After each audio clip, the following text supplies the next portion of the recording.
Hello viewers, আসসালামু আলাইকুম। কী অবস্থা সকলে? আশা করি সকলে অনেক ভালো আছো। তোমার দেওয়া এবং আল্লাহর রহমতে আমিও অনেক ভালো আছি। একা একা ভালো লাগছিল না, তাই তোমাদের বাসদের মানে তোমাদের সাথে দেখা সাক্ষাৎ করার জন্য আবারও চলে আসলাম সিএজের আরও একটি র্যাঙ্ক ম্যাচে। তো গাইস, কি মনে হয় আমরা কি ম্যাচটা বুইয়ে আনতে পারবো? যদি দেখতে চাও তাহলে একদম লাস্ট অব্দি দেখতে থাকো। বেদ দৌড়াচ্ছায় ফাই আছে, এসব আবার কি মারছে? সামনে অনেক ভালাই রেডি চলতেছে, যে শব্দ হইতেছে ডর করতেছে, তো গেলে যে মেরা লাই মনে কোনো ব্যাদ্য বেড়ে দেখলাম, ওই যে একটা ব্যাদ্য। এই গ গ গ গ লাগলো না রে। ফাই আছে, শালা এমবি গেছে গা। ধর, যে মেরে দেয়, মারলো না। এই হালকা ড্যামেজ মনে উপরে গেছে গা। উপরে গেছে গা, উপরে উঠছে উপরে উঠছে। এই যে হালকা একটু ড্যামেজ। এই যে খাপুট হেডশট ডাউন, আবার হেডশট। মনে করলে যে না, এইসব হেডশট কোনো বিষয় না, কিন্তু দিহারি না, মানে দিহারি কিন্তু ওটা মানে দিই না। এই যে একটা হেডশট জোর চাইছিলাম কিন্তু লাগলো না, সরি, মানে দিলাম না আর কি, বডি শটই দিলাম। এই বডি শট দিয়ে একটা রাউন্ড নিলাম, সমস্যা কি? হেডশট দিলে যে আবার বেশি কষ্ট পায়, যে বেশি ব্যথা পায়, সেই হিসাবে হেডশট দিই না। আসলে হেডশট তো কোনো মনে করলে যে বিষয় না।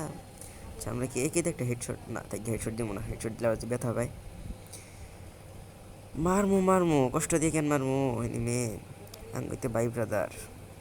তো গাইস, একটা ম্যাজিক দেখবা? এই দেখো, তোমাদের একটা ম্যাজিক দেখাই। দেখো কিন্তু একটা ম্যাজিক দেখাই। এই যে একটা এমটি নিলাম। এই দেখো, সামনে কিন্তু তিনটা ব্যান্ড। এখানে তুললাম, লাগলো না। প্রথমে একটা মিস যাবই।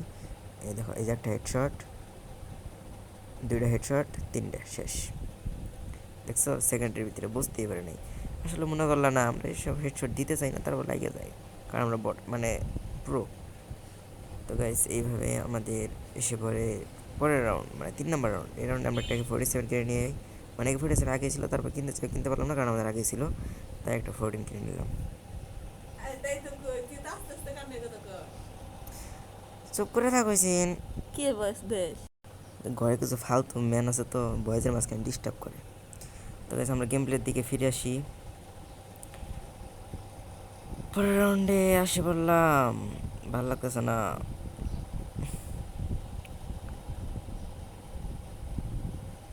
এই যে সামনে, এই যে একটা ম্যান, এই একটা হেডশট, একটা হালকা ড্যামেজ দিছি। আল্লাহ, আমার দিল। এই ব্যাট দৌড়াচ্ছে, আবার কি মারছে? সব মারলে কি বাঁচতে আর মো? কিলটা কনফার্ম দেই। আর একটা ম্যান আছে অনেক, রিভিউ দিয়েছে। এটা অন মেরে দিলাম। উপরে উপরে উঠি এমনি। এই যে সিঁড়ি দুই পাশে আছে, এদিক দিয়ে উঠি। দেখতে গেছে আমরা কোন ধরনের মানে প্রো, বট না তো প্রো। হালকা ড্যামেজ ডাউন, ক্রোনো শিল্ড। এই যে শেষ। আসলে খেলতে পারি না, তারপরেও মানে অহংকার করি না। এবার দুইটা তিনটা ম্যান মারি, তারপর অহংকার নেই। আলে অহংকার জিনিসটা কি দেয় নেই, বুঝছো?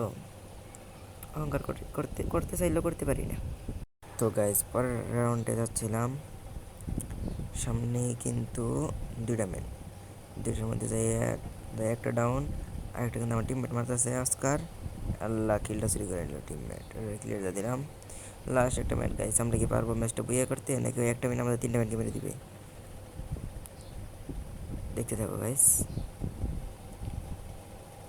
সামনে কিন্তু আছে মনে হচ্ছে, সামনে আছে। ও, টিমমেট মেরে দিছে ফাইনালি গাইস, জামাল ভুইয়া। তো গাইস, কেমন লাগলো ভিডিওটা? আশা করি সকলেই ভালো লাগছে। ভালো লাগলে ফটাফট একটা করে লাইক, একটা করে কমেন্ট, আর সাবস্ক্রাইব করতে কিন্তু ভুলো না। আর যারা যারা ফেসবুক পেজ থেকে দেখছো, অবশ্যই ফেসবুক পেজটাকে ফলো করে দিকে। দেখা যাচ্ছে নেক্সট কোনো ফালতু ভিডিওতে। ততক্ষণ সকলেই ভালো থেকো। আল্লাহ হাফেজ।